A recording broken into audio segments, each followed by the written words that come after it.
আমি ওর দুর্গা পূজা দেখতে যাইনি।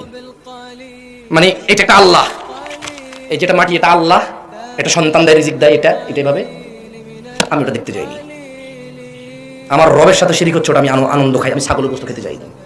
ও আমার বন্ধু, আমার প্রতিবেশী, ওর হক আছে আমার উপর, আমার হক আছে ওর উপর। ও আমাকে দেখে বলে, জামশেদ কেমন আছিস? হ্যাঁ দোস্ত ভালো আছে, তোর কি খবর? ভালো। বললো যে আমার বোনের তো বিয়ে, তোর আমাদের প্রতিবেশী, আমরা একা এখানে 5-8টা পরিবার, তোরা সহকারে যদি না থাকিস কি হবে, কি হবে, আসিস। আমি বললাম যে ঠিক আছে, চেষ্টা করবো।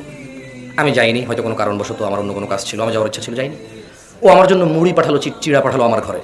আমি বলবো না যে ফেরত নিয়ে যাও, আমি এটা গ্রহণ করবো। মুড়ি চিড়া আল্লাহ আমার জন্য হালাল করছে, এটা কেউ হারাম করতে পারবে না। এটা কে হালাল করছে আমার জন্য? অ্যাজ এ প্রতিবেশী আমি সেটা নিলাম। কিন্তু আমি যাইনি। আমার মানে আল্লাহ যিনি আরশে আযীমের উপর সমাসীন, মানে এভাবে মাটি দিয়ে কেউ, গরু দিয়ে, ছাগল দিয়ে কেউ বললো, এটাকে শ্রদ্ধা করলো, আমি ওখানে দেখতে গেলাম ছাগল গোস্ত খাইতে, আমি ওরকম মুসলিম হইনি।